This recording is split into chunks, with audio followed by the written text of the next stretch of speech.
I'm Mark Golub, and in the news, Peter Beinart's explosive piece, published in part in the New York Times, in which Peter explains why he's giving up on his long-championed two-state solution, and now believes that the fair and just thing for Israelis to do, and for world Jewry to do, is close down the sovereign Jewish state of Israel and create a new polity in which Jews and Palestinians would enjoy equal status and equal rights. Beinart's working name for this new polity is Israel-Palestine. In this new Israel-Palestine, Beinart makes it clear he wants the Jewish people to have a homeland where they can create a thriving Jewish society that both offers Jews refuge and enriches the entire Jewish world. But this homeland will not be a sovereign Jewish state. In Israel-Palestine, both Palestinians and Jews will be equal citizens of a sovereign polity extending from the Jordan River to the Mediterranean Sea. Now, Peter Beinart has been for decades the leading intellectual voice on the American Jewish left, criticizing Israel for its failure to implement a two-state solution, which Peter has argued for decades is the only way to ensure justice for both Jews and Palestinians, and to ensure that Israel remains a vibrant Jewish and democratic state, in keeping with its founding principles expressed in Israel's Declaration of Independence. You also know that Peter is a modern Orthodox Jew. His children have attended the Heschel Day School in Manhattan. He's a graduate of Yale, a Rhodes Scholar, and is the past editor of the New Republic. He's also appeared regularly as a pundit on CNN, and he's published 3 books, the most notable being The Crisis of Zionism. As a member of the left, if not the far left, in the Jewish community, Peter is aligned with such groups as J Street and New Israel Fund. His critique of Israel could be hailed by his supporters as just and prophetic, and his arguments and reasoning could be challenged by those who disagree with his characterization of the facts and with the conclusions he draws from them. But there was always one basic underlying premise to Peter Beinart's critique of Israel, and in his call for a two-state solution. He was ardently committed to the existence and well-being of a sovereign Jewish state for the Jewish people, the State of Israel. His critics questioned this commitment, arguing that Peter and groups like J Street and New Israel Fund really were not at their core pro-Israel, but were committed to a more universalistic goal. And these critics now say, you see, we were right all the time. In the end, Peter Beinart is willing to sacrifice the Jewish state of Israel on the altar of some greater universalistic good.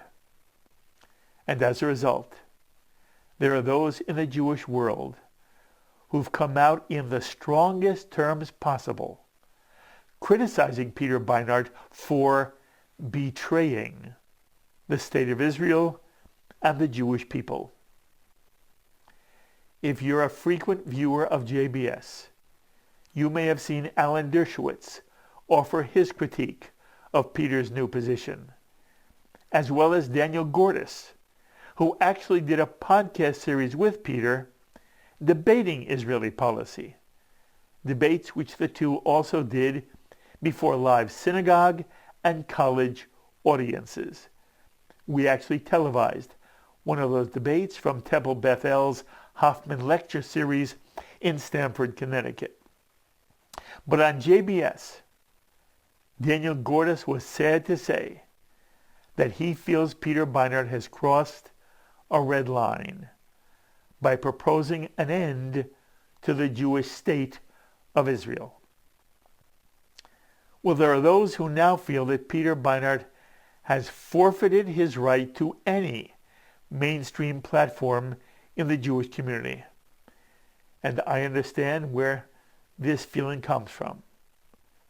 There may be those of you who now watch JBS and think Peter should not be given a voice on JBS.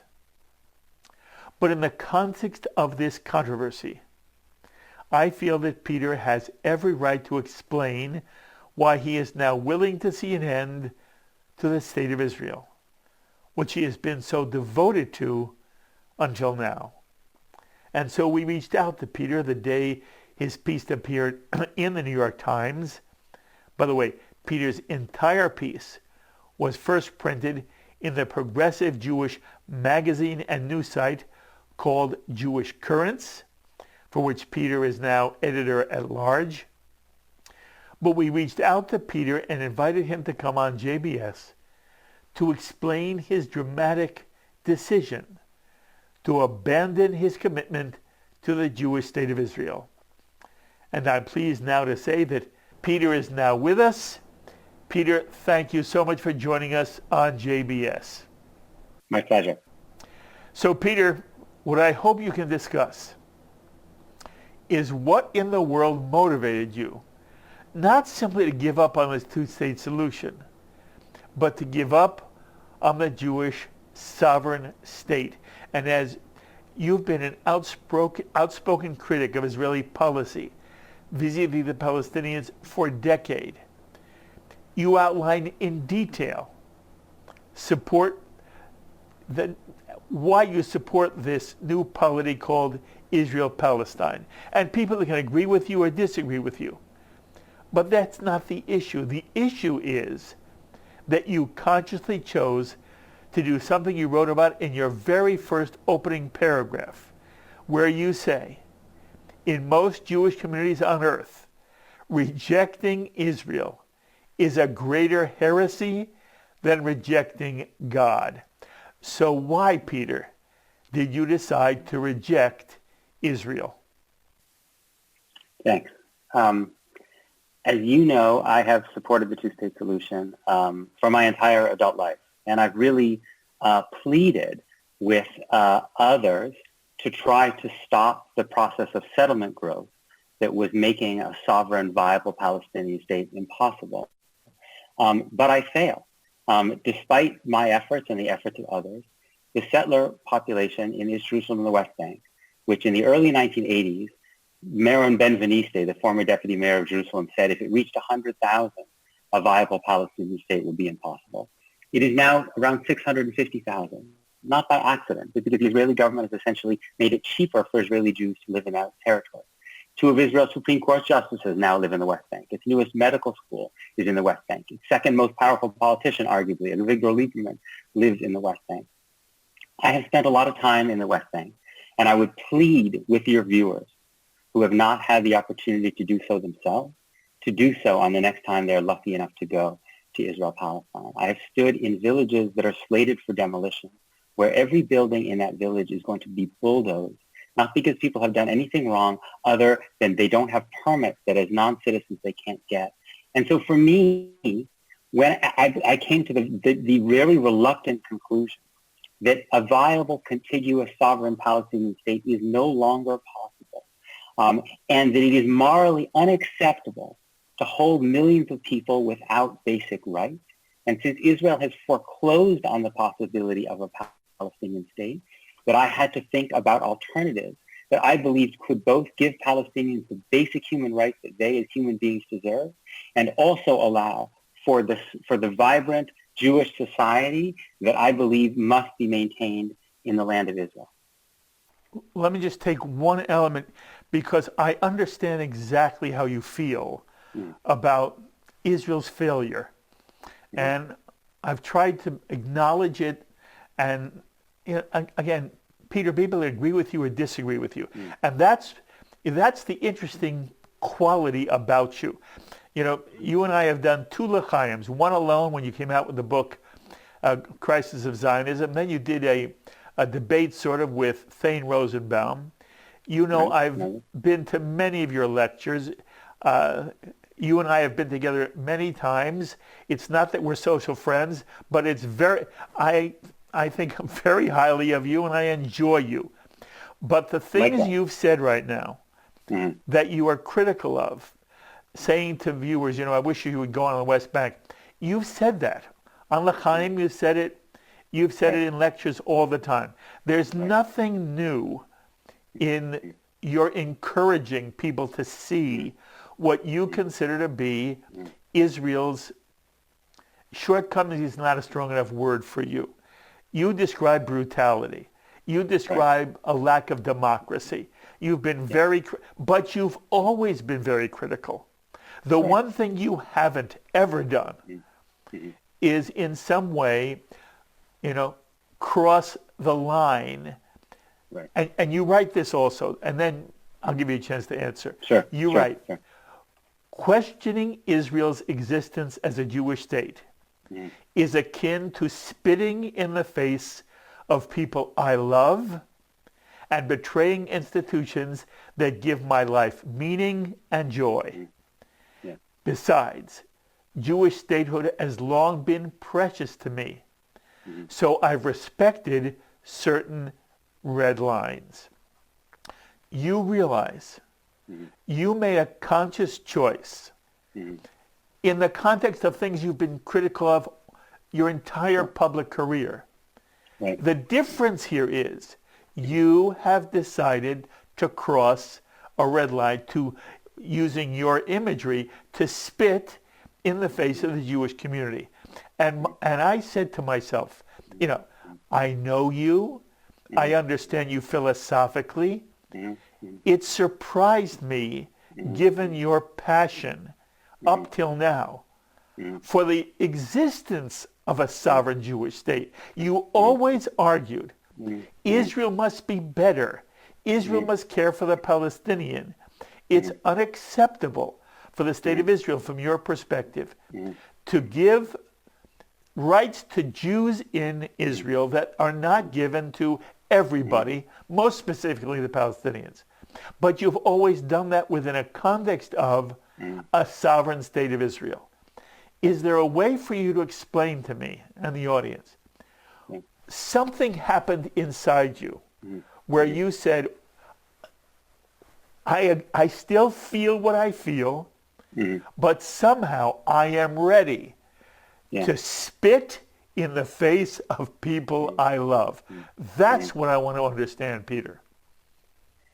So I guess there are 2 ways of answering that. There's an intellectual way and an emotional way, right? And you were gesturing at both. Emotionally, I would say, first of all, I try to anchor myself in a sense of myself as a Jew that stands outside of this conversation, or what are the norms in any particular community that I'm a part of, right? I wake up, and the others do. I wake up, I pray, I put on tefillin, I study Talmud every morning.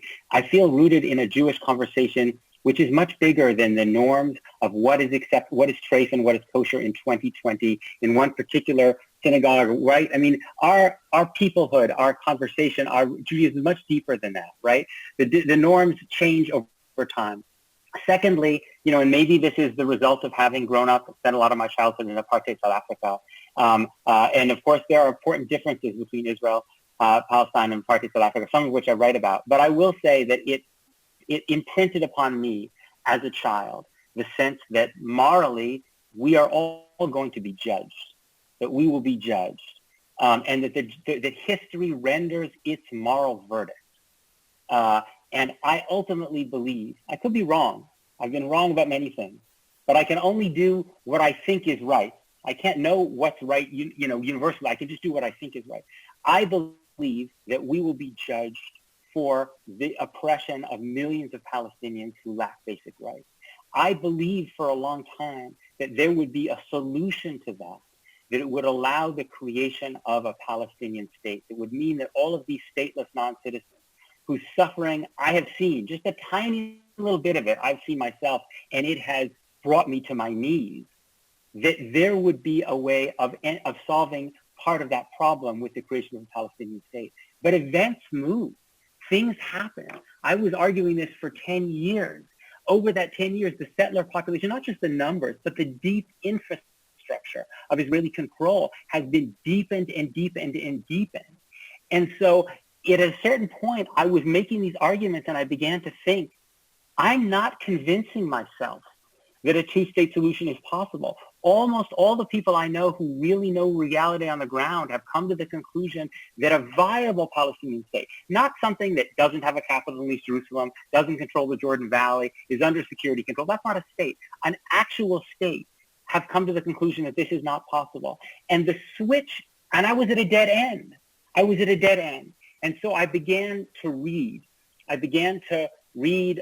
lot of writing by Palestinians and Jews about one integrated space. I began to read a lot of writing about the way other conflicts have changed. And I began to read a lot about the history of Zionism.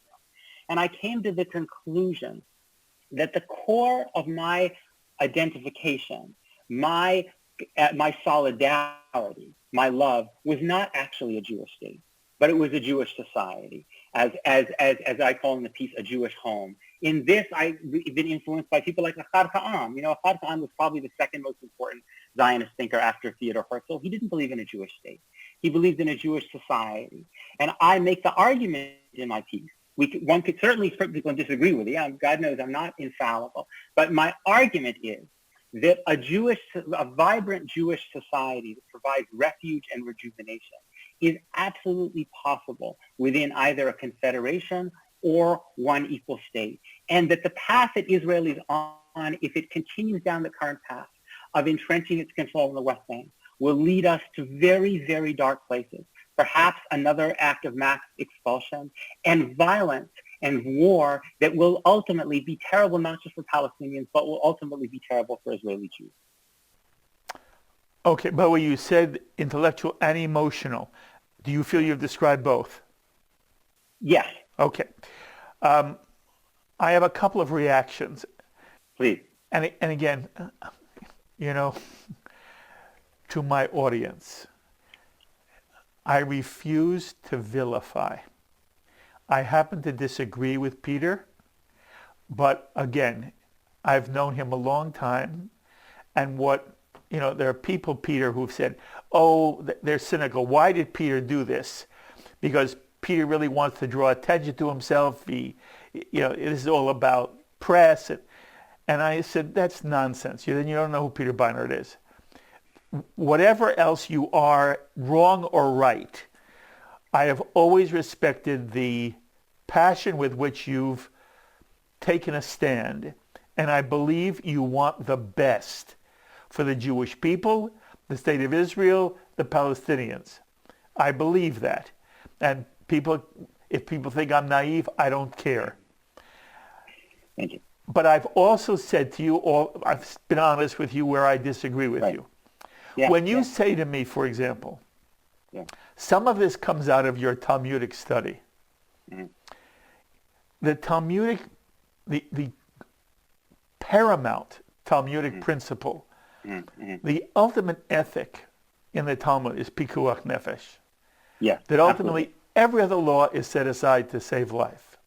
Right. And part of the problem now, and it is intellectual and maybe it's emotional too, Peter, is that for many people, they understand the Jewish tradition to say the first concern we have is for the Jewish people, and that it doesn't stop there. And the Jews who let it stop there are not understanding the Jewish tradition. And the Hillel line is often used to explain the complicated way in which all human beings live. You must be compared. You must be concerned for yourself, but it can't end there.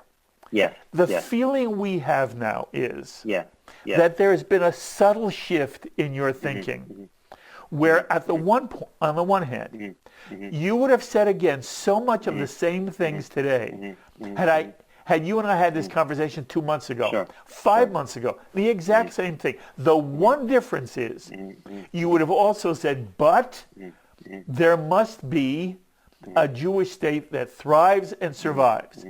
In that context, you would then say certain things are incumbent upon that Jewish state, but they're secondary.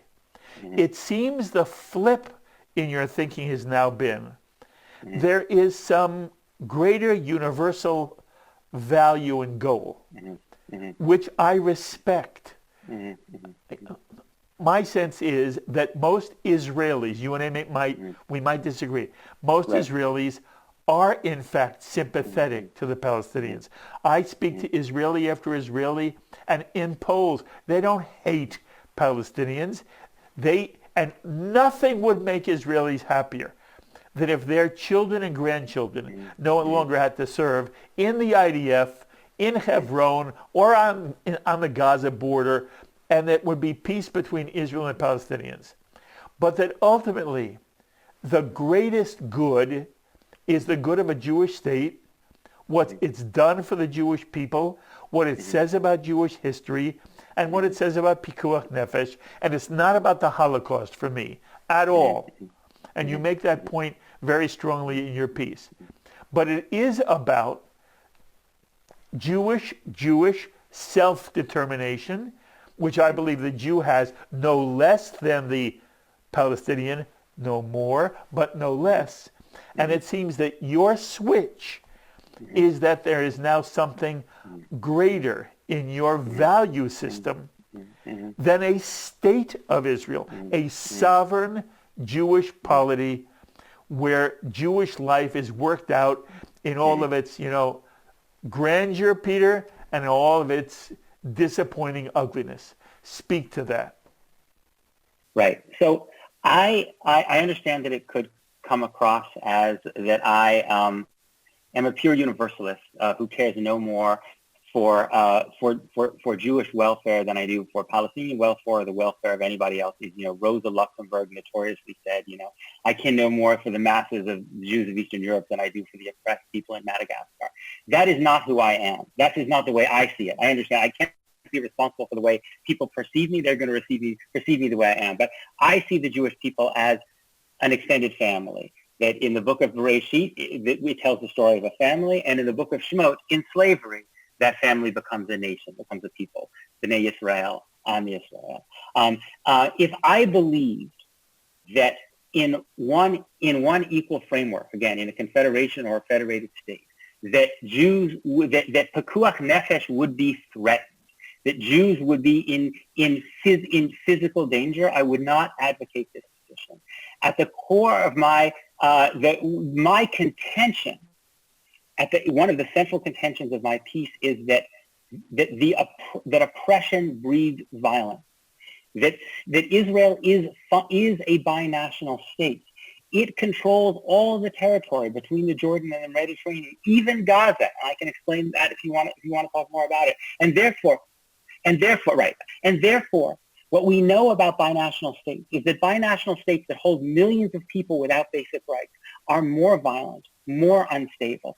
I believe that we have been lulled into a false sense of complacency by the fact that for 15 years, the Palestinian Authority has been helping Israel keep things quiet, but that Israel is headed towards intifada after intifada because the violence of oppression breeds violence, and that violence will rebound back on the Jewish state. So I believe that you can think that I'm the craziest person in the world, but my contention is that Jews, this will be better for Jews as well as Palestinians. And if I only thought it would be good for Palestinians, but not good for Jews, I would not advocate it, because I would never willingly, knowingly advocate something that I felt was going to be bad for the Jewish people. I could be wrong, but I would never knowingly advocate such a position. Okay. And by the way, you say it from your perspective very well. People should just hear you. They don't have to agree with you, and you already said that yourself. Again, I'm only going to repeat myself. You know what? I want to ask you about another criticism you took, Please. And whether it was in some way a portend of this. You took criticism over giving Omar Barghouti the founder of the BDS movement, who Yeah. advocates the destruction of Israel, a platform at NYU where you permitted him to speak unchallenged. Was this because you were already thinking that there should be Israel proper, that there should be this Israel-Palestine? No, I had not taken that view at that point, and I wouldn't say that he was unchallenged. I think I asked him some actually pretty tough questions. I want to start by saying something about the language. When we say that Omar Barghouti wants the destruction of Israel, right? I think for most people, when they hear that, what they think of is violence, especially given our trauma. When you use the word destruction, right, the notion is, even subconsciously, that what someone like Omar Barghouti is suggesting is that basically there should be some violent attack. Omar Barghouti and I don't agree on everything. We didn't agree then. I don't think we agree now on everything. But what Omar Barghouti is calling for is one state with equality, right? I don't think that the word destruction is the appropriate word when someone is calling for equality, when someone represents a group of people who right now are denied basic freedom.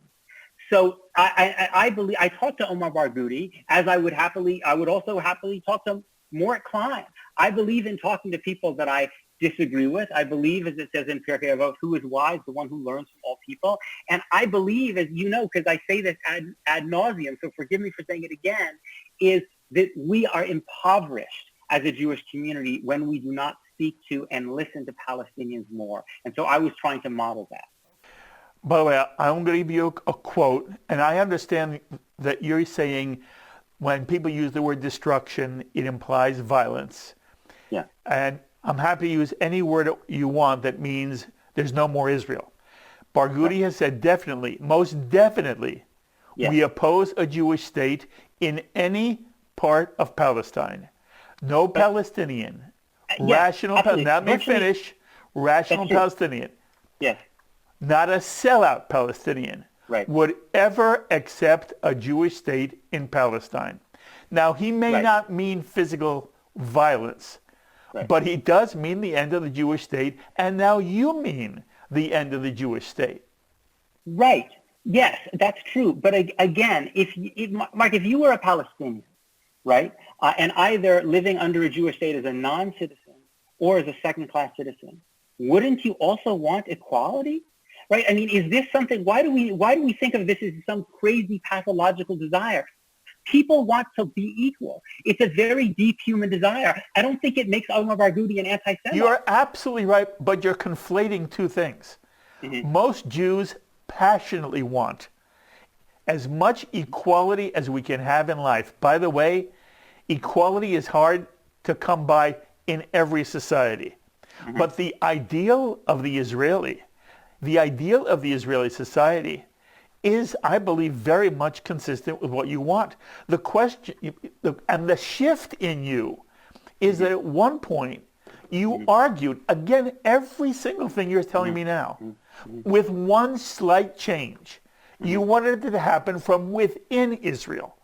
And now you're acting as if it can't happen unless there is no Israel. Right, but this is because, and again, I don't think that most of the critics of my piece, and maybe I've missed some of the criticisms, but I don't think most of the critics have engaged with the central empirical proposition, which I start with, which is to say that it is no longer feasible to create a Palestinian state in the West Bank, Gaza, and East Jerusalem, right? It's not as if I didn't just wake up one morning and change my views because I got up on the wrong side of the bed. I changed my views because realities on the ground have changed.